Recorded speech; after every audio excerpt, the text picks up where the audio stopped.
All right, everybody, welcome to the HR and Leadership Spotlight Show.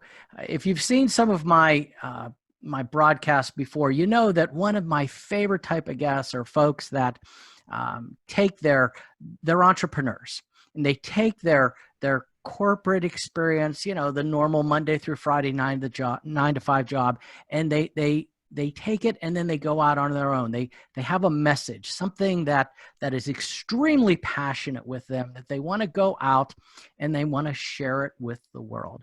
My guest today, Susie Pecuch. Susie, how you doing out there? I'm great, Chuck. All Hi. right, Good to be here. awesome. So Susie is someone just like that. Susie began her career at Walt Disney World. She's done some really cool things. She worked at the Disney University where she taught and trained cast members or employees. She's worked for Nike. Susie has a number, Nike, the shoes, right?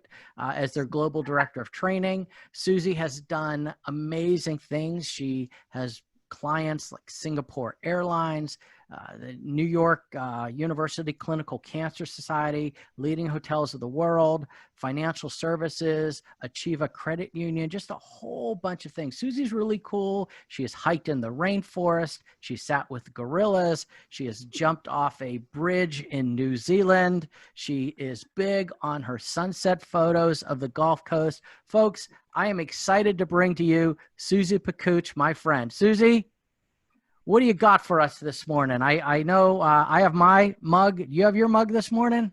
Well, I do, Chuck. I actually am drinking some tea, and I brought a special for you, a Pittsburgh Pirate mug, because we both have some Pittsburgh roots in Yes, we our do. background. I brought you another surprise, too. Ooh. It's not a mug, but it's a T-shirt, and it's from my university, the University of Pittsburgh, Oh, because Chuck and I went to rival universities, and we don't hold that against each other. But right. I went to Penn State and such. So, Susie, tell us about your journey and where you are. And I know the name of your company, Designing the Customer Conversation. I really want to understand that.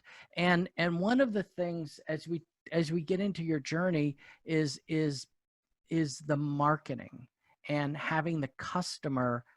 I love that concept, having the customer do your marketing for us. So there's a number of things I want to get into today, but let's hear about your journey. I laid some things out, but let's hear it from you.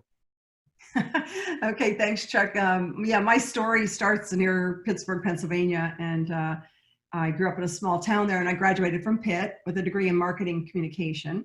And I remember telling a friend of mine, I wanted to work for a company that I really thought was doing something that I was interested in, excited about, or did something that made a difference. And he said he had applied to 1,000 jobs. And I said, well, what if it's a company that you don't even want to go to? And he said, it doesn't matter. It's just a job. And I thought, well, there must be something wrong with me, because I feel like I want to work somewhere that does something that makes a difference and I feel really passionate about.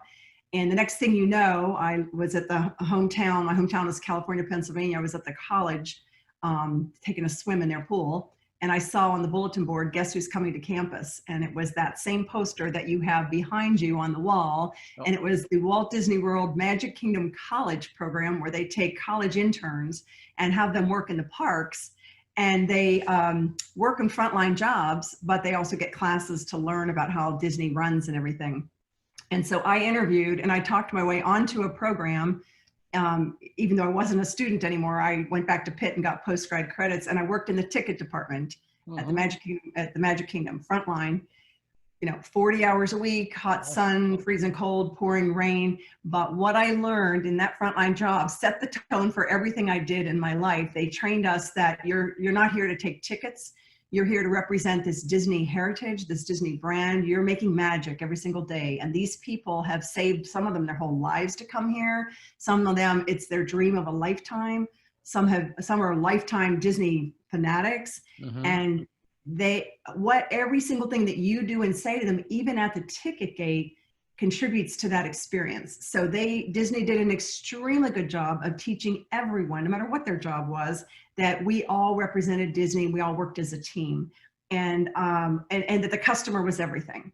And they also took extremely good care of their employees, because if you don't, you can't tell them to take extremely good care of their customers. So those of us who work there, that got in our DNA, and I just thought that's how other companies did it too. And you mentioned I worked at the Disney University, helped design the training for the Disney MGM Studios opening. I also worked with Euro Disney cultural training for that. But the biggest thing that I did at Disney was work for the Disney Institute. Right. And that was teaching other companies and other businesses the Disney approach to management, to quality service. And I was on the design team for the Disney approach to quality service. So I got to share what we did, and we brought in all Disney people with other people from all different types of companies and industries. And to me, it's still amazing that a lot of people see customer service as a nice to have. Mm-hmm. It's like it's a fluffy thing. They don't have time to train their employees or to take care of their employees. What they're really missing the point is that it's the bottom line. It's your money. It's either people marketing for you or anti-marketing against you. And they're telling people go or don't go. And you're absolutely right. Disney counts on everybody walking out that door. They want a minimum of 60% coming back right away, planning their vacation. But they want every one of them to go home and tell their neighbors and their friends, this was amazing. And not only it was fun, but it blew my mind. They did this. I never expected it. They said this happened to me at a restaurant. Little moments, big attractions, all sorts of things. So everywhere that I worked after that, with Singapore Airlines, Nike, NYU Clinical Cancer Center, they were all great brands, and they were all working to do the same thing. And some of them, didn't have as much of a front line like Nike. They were starting these stores. So it was like, how do you take this brand that everybody sees on TV with Michael Jordan and make it when you walk into New York Nike Town that somebody there can answer your question and know sports in their blood. Like they don't just go, yeah, well, we sell shoes. No, we're Nike. We are sports. So right. How do you make that happen where the employees understand that, live it, love it? And so you have to look at standing in your customer's shoes and saying, what do they need? What do they want? But what do they expect? And you got to go above the expectation. And the fourth thing that I always say, look through their window, is what is their emotional state? Are they happy? Are they excited? Are they scared? And particularly right now with so much going on in our country and in the world, people are in a very interesting emotional state. So if you think you're going to treat people the same as you always do, you need to really tune in to what's going on and make adjustments for where someone is coming from. So Disney taught us to really be very good at that, and to try to make everybody not only happy, but go above and beyond. So as I worked with other companies, I ended up creating my own approach to how do you live your brand. And customer service is like, do you want fries with that? Have a nice day. And anybody can train employees to say these nice things. But when you live your brand, you're doing something like making magic, or living world class, or creating like Achieve a Credit Union. We do good. We make good in people's lives. We're creating goodness.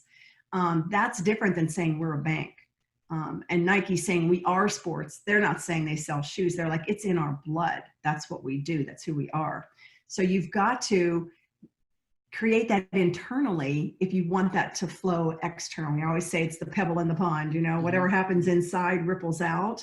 So some people just want to train employees to be nice to customers, but they don't have a culture. They don't have a system. They don't have things in place that sustain and keep growing. So I look at it from this personal angle of really helping someone, really touching someone's heart, really making a difference, but then also systemically building it into an organization so it keeps on happening.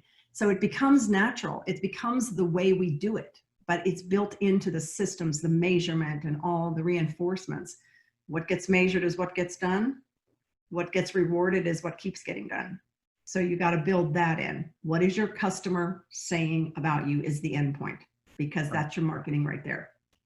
Yeah, it's funny you mentioned about the word of mouth. And you and I both have roots back in the Disney. That's where we crossed paths in seminar productions at the time. And I can remember learning that Disney for years, and I'd have to say up into the late 80s maybe, didn't actually do any traditional marketing and advertising. So anyone listening to this podcast, if you came to Disney in the 70s and the early 80s, even to the mid or late 80s, your parents or yourself were not influenced by ads that Disney was running. You Mhm. were influenced, right, Susie, by hearing about Walt Disney World in Orlando, Florida. It was your neighbor coming home and doing a slideshow and showing you what happened to them and telling you about this amazing surprise character visit or something that they had. And what happens often is it's the little things. Like, yes, it's Space Mountain or, Thunder Mountain or some of the beautiful, huge attractions, but it's little things like if you stay in a Disney hotel, when your child picks up the wake up call, it's Mickey Mouse waking you up. Well, what a neat way to start your day. So those little things are built in all day, little Mhm. tiny surprises. And it's in a way, it's not rocket science, but you have to know who you are and what you want them to say first. And this is what I do with my clients. I start with, do you know what your customers are saying about you right now? And what would you like them to say about you? What do you never want them to say about you? Because you can recommend somebody and you can say it for the wrong reasons. For instance, go to this bank because they're not as bad as this other one. Well, that's a recommendation, but that's not what you want. Mhm. So you have to find out what is the conversation. Now, the best thing for my consulting business was the internet, because people would say, oh my gosh, they're saying this about us on social media. You're like, Right. oh, well, guess what? That's really good that you know, because they were saying it anyway and you didn't know. So I do a lot of research with my customers, very much focusing on what their customer is saying, why they're saying it, and would they recommend them. And you have to do 1 to 10. Would you recommend us? And you've got to go for an 8, 9, or 10, because that's passion. If you Mhm. get a 7 or a 6, it's like, yeah, I think I might. The only way I'm going to put my reputation on the line and turn around and say, go here to eat or go here to do this or that, is if I know that I'm almost guaranteeing you that you're going to go, oh, thank you for telling me about that place. So you've got to give it to them with just with passion, so that they don't hesitate when someone asks, or that they go around and tell people All right. before they even ask. So let's talk about, so I love that you're adding the thematic, the brand. What's the brand? Adding in the thematic elements maybe that support that brand. And so Mhm. you're creating all these great things, but how do it's not like you're telling the customers at the end of the day, and I guess some places you are, please rate us now, right? Isn't that a big thing? But how do you get customers to do that marketing? It's not like you're I guess hiring them to do that, but yet they're doing that. How do you get them to do that? Mhm. Well, and if you take a look at, I always say to people, if there's one thing, maybe pick one word that you own. Like, is it magic, or is it world class? Or I do some work with a therapeutic boarding school where they send their young kids, 11 to 15-year-old boys, to live at this school, and it's in the woods, and it's very based on nature programs and things.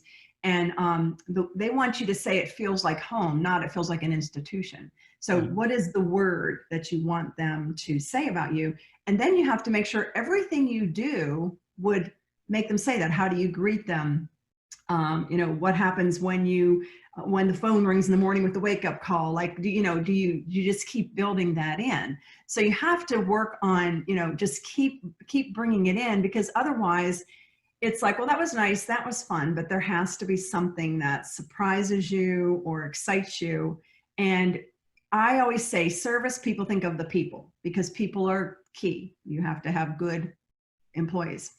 But around the people is the environment and the systems, and of course the product. So you can have good food at a restaurant Mm-hmm. and a pretty atmosphere, but you can have a bad server. You could have a good server, but you could have a system where they get the wrong food, or the food comes late, or it takes forever, and that can destroy the whole thing. So you have to look at I call it ESP squared: the Okay. environment, the systems, the people, and the product, and make sure you're living your brand in all 4 of those. And I think a lot of people make a pretty building or a nice product, but then they forget the rest of the package around it. So just have to keep bringing that word to life and saying, if we do this, would someone think that was magical? If we do Right. this, would someone think that was world class? NYU Clinical Cancer Center, I actually help my clients create a brand frame. We put the things we want your customer to say, like on a picture frame, and say, everything that I see and hear, taste, touch, and smell when I'm interacting with you, should bring those words to life. And of course, their main one was world class medicine. And they had a fundraiser where they had very, very expensive tickets, we'll just say, because it was a high level fundraiser. They sent out a beautiful envelope, very special paper, lovely printing, to invite people to come and donate money to this, to them. And when the one of the employees from the mailroom came in on Monday morning, he was appalled because he realized when they had sent these out on Friday, they ran them upside down. So the postal thing was upside down and it looked very awkward.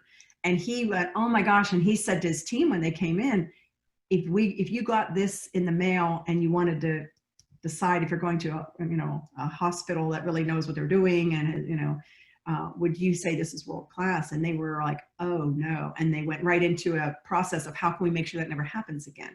So you want to empower the employees to understand what the goal is and what the mission is, and then they keep making it better.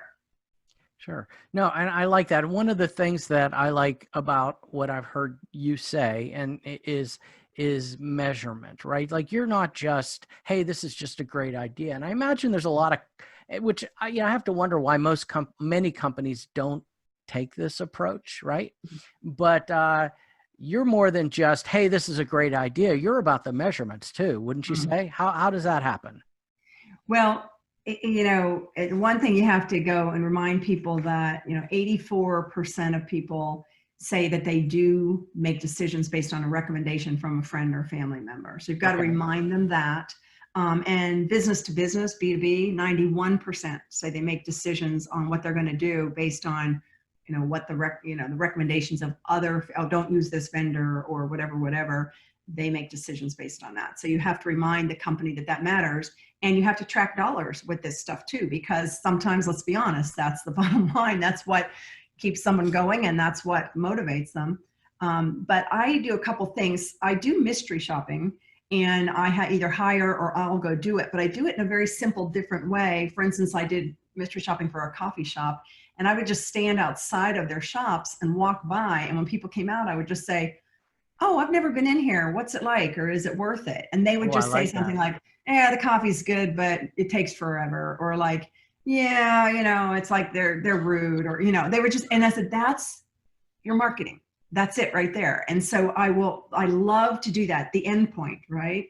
And then I'll ask people, do you recommend them out of 1 to 10? And then I'll say, why did you say that? And those 3 questions right there tell you so much. What I find now is that people are doing measurement and they have stacks of measures, but they don't know what to do with it. Oh, you're clean, you're friendly, you're nice, but so what? So what do I do now? What do I change? What was the thing that made you like us, or made you want to tell someone to come here, or made you so mad at us that you're telling people don't come here? Because what we're talking about is marketing and anti-marketing. And I want to emphasize again that whatever we do in the outside experience for the customer, we've got to mirror it on the inside, and it has to go both ways. And that measurement of the employees as well. Do you recommend working here? And what do you say? Now, I worked for another park, which I'll not mention their name here, but it was interesting because they said, oh, but everybody loves working here and they all bring their friends and everything, but then they all seem to quit like after a few weeks. And it's really hard because we have to retrain more people and everything like that. And so, but they said, yeah, but they all love working here. And I said, there's something wrong if they say they love working here, but they quit. So I interviewed them and I asked in-depth questions, and here's what they told me. They said, I love working here. I tell all my friends to come work here because nobody supervises you. You can do whatever you want. And after 3 weeks, you get a pass for the summer so you can quit and you don't have to pay to come back as a guest. So that's the conversation. So they're recommending you, but that's what they're saying. So we've got to shift that. The first thing we did, and you'll love this with your background, we completely changed orientation process, completely, to get them excited, to get them to realize what role they had, to also let them know that there was accountability to make sure they delivered that. And we literally shifted the measurements in the 7 parks within a month with that. And the CEO was thrilled because he said, when he first took over, that it was just, he couldn't get employees to help. He couldn't get employees to, not quit. And he said, what can we do about this? Because we've got to find out what's going on, why this is happening, and then shift. And you try to find the leverage points. You can't change everything, but if you can change a couple things, you can completely change the outcome. And I call it the 3-1-3. Like, how you never get a second chance to make a first impression? Right. I've heard that. Sure. Yeah. And the Disney Imagineers back in our day, they said, well, why make one first impression? What if we purposely design 3 first impressions into everything that someone steps into, like a new area of the park, an attraction? So they, like the Haunted Mansion, you're waiting in the line, but you're hearing the scary music and there's someone standing at the door that looks kind of scary and you're already, kind of excited or in the mood. Then you go in and you're waiting and it's kind of the same sort of thing. There's decoration and all that stuff going on. And they even do, the Imagineers would even get on their knees and kind of design an experience for people who were in a wheelchair or who were children. And if you look in those attractions, there's little like kind of decoration and things even down low for somebody's different eye level. So, and then of course, when you go to get on the ride, there's somebody there. So you haven't even gone on the ride yet and you're already, kind of themed in. And they certainly do that at the front gate with, the Mickey flower and the monorail and the music. And then you walk in and, oh my gosh, there's a character. We're taking our picture in front of the castle. We're so excited. We haven't even done anything yet. That doesn't just happen. They design that so everywhere you turn, there's a, look, it's something exciting. So, you have to be intentional about it, but it comes back to what do you want them to say and make sure that what you're designing in keeps going in that direction. Because otherwise you create 10 different, businesses in one and people don't know who you are. Right. It's, and it's the consistency too. Starting it, doing it, and being consistent about it. I know we've talked a lot about Disney, but I just got to share like the first, and I didn't go to Disney until, I was out of college or so, but it's still very consistent because you forgot one thing, the smells. When I walk through the ticket gate and I walk underneath that train station in the Magic Kingdom and I walk out into Town Square, there's music, there's the popcorn stand smell, right? On purpose, blowing it down the street. Yeah. Right there. And, and there's the horses and the cars and the train going, and you're like, wow, when I first went there in 1986, it's literally the same experience and feel that I have now as we record this in 2020. And I think that is amazing. It's that consistency. So, and the other, so talk to me about designing the customer conversation. I love it's a long website name, right? But it means something, means something, right? It means something. And how did you come up with that? And, what does that overall mean? If you could just kind of. Yeah, well, and again, the end point is the customer conversation. So it means, what do you want them to say? What are they saying? And then design what you want them to say so that you don't have to tell them. I can say I'm the friendliest bank in town. What's going to happen when people walk in and it's not friendly? They're going to be like, oh yeah, you're really friendly, right? Right. But if I create a friendly atmosphere or I create a magical place, and then I ask every group, like, what word comes to mind when you think of this company or this company or this company? And every single time with Disney, the word magic comes up. Well, that's not by accident. They build that in by these little surprise moments that happen and little special things. And, so they're saying, how could this be a bit more magical? Even something like waiting in a line, which is not fun and not magical. They started to think of how can we re-engineer that system so that it's actually a plus. And they've done it. They've done it in attractions in Epcot where you play a game on the wall, video type game while you're waiting. And it's so popular that people, when the ride's open, they don't even want to quit playing the game. My favorite one was in Fantasyland with that Dumbo ride, which was really a simple ride you could go on in any kind of carnival, except it had cute Dumbo cars. But if you remember, the parents, they had to wait in circles around it, no shade. It took forever. I remember that. And the kids all wanted to go on it. And it was like this terrible experience. So now they give them a pager. They go into like a tent, like a circus tent. The kids can play, they can sit down, they can get cold drinks, and they can enjoy a rest. Even if it's an hour, they get to rest and the kids are playing, and then they get, beeped, time for you to go on the ride.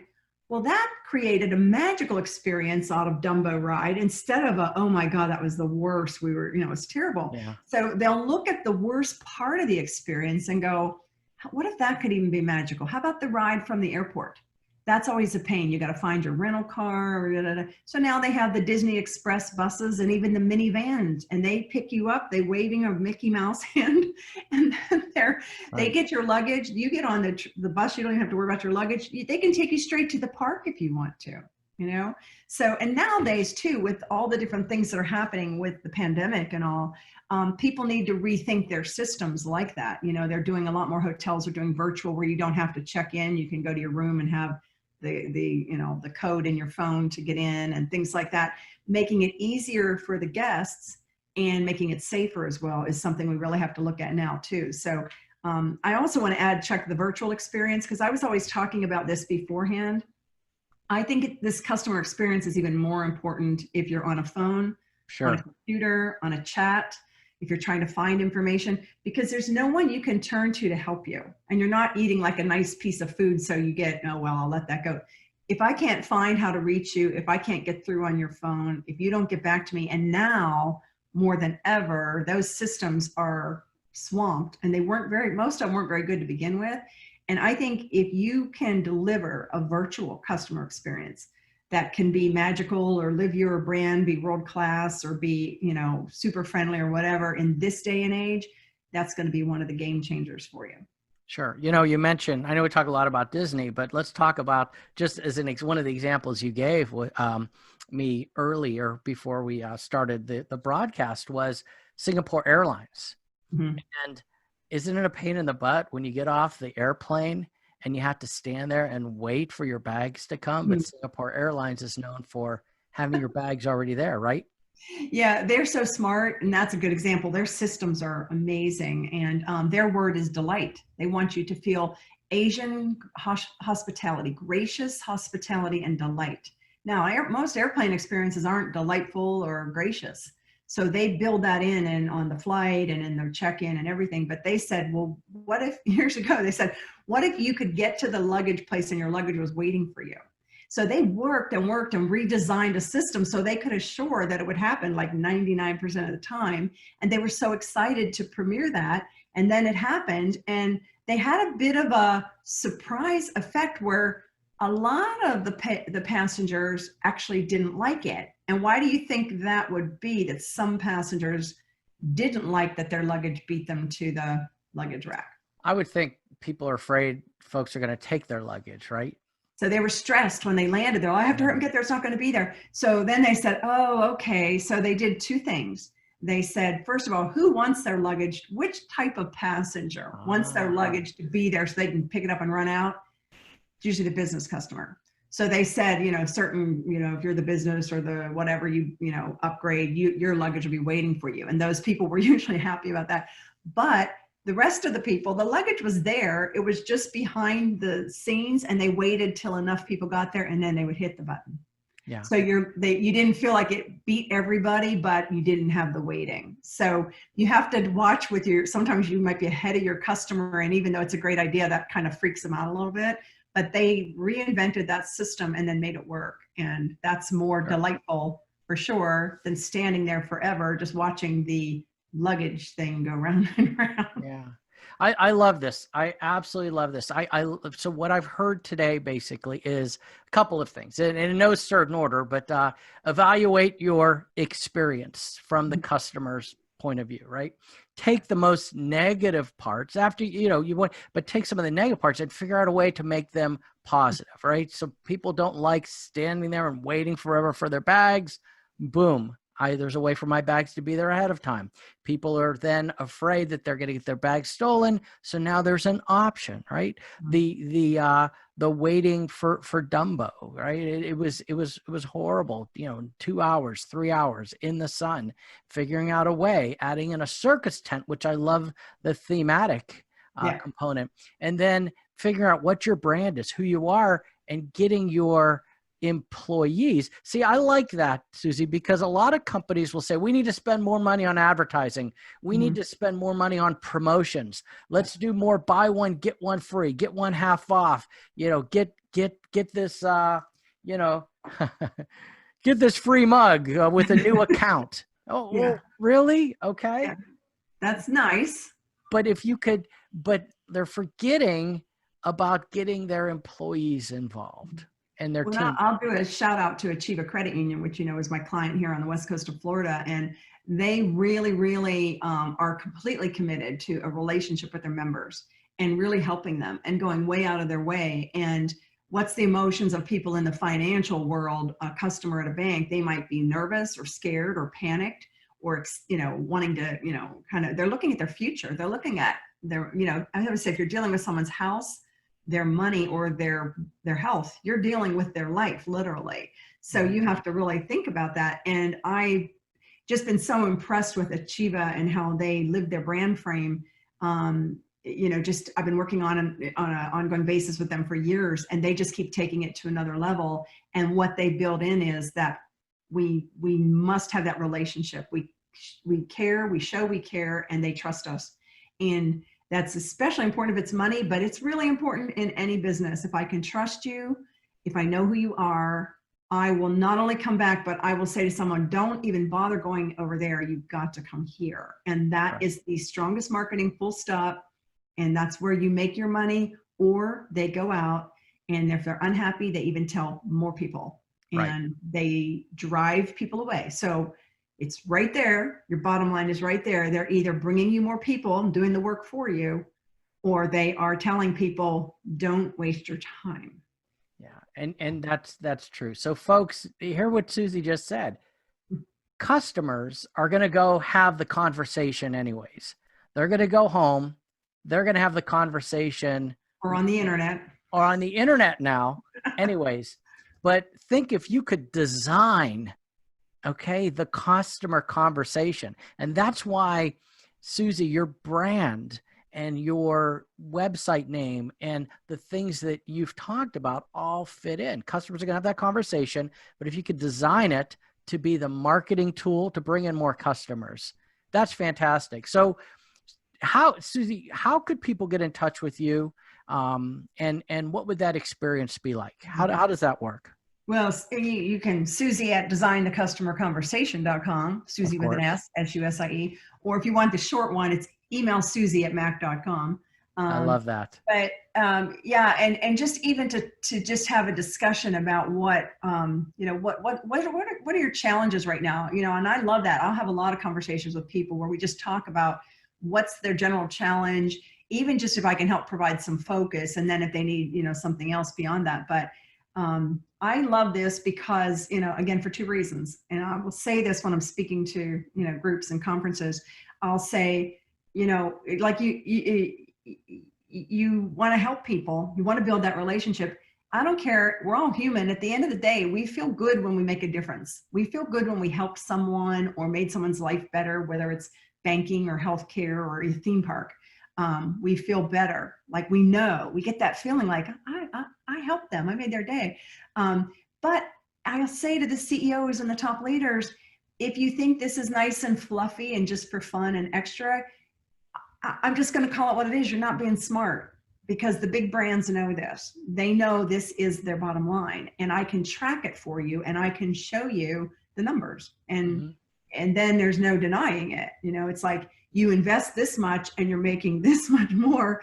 And I just think people need to get back to that and say, this investment is crucial. It's not we don't have time or money for that. Right. It's like, this is it. Yeah.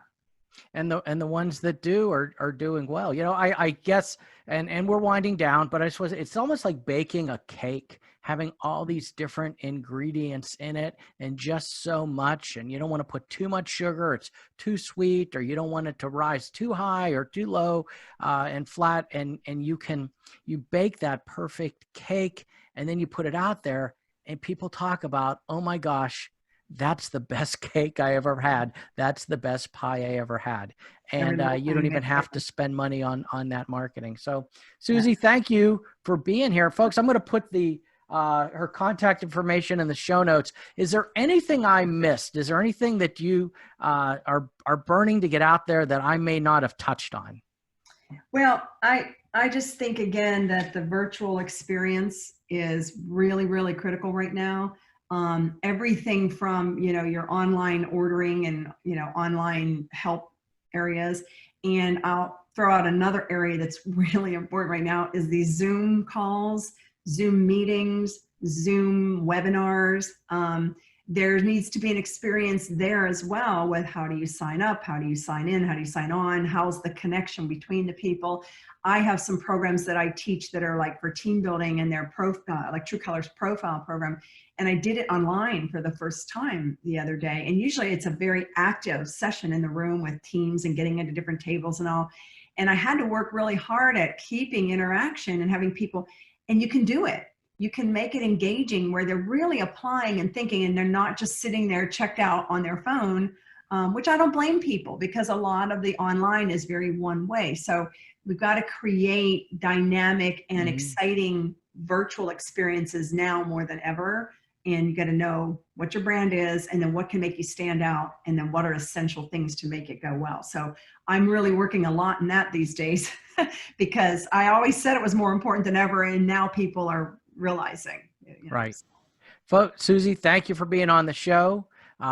Folks, if you have a message to get out, and like I said, I love entrepreneurs that have taken it to the next level. If you're someone like Susie, you have a message, you want to get it out, you want to share it with the world, contact me. Would love to have you on the HR Leadership Spotlight Show. Until next time, Susie, thanks for being on the show. Everyone, thanks for watching. And until next time, stay safe out there.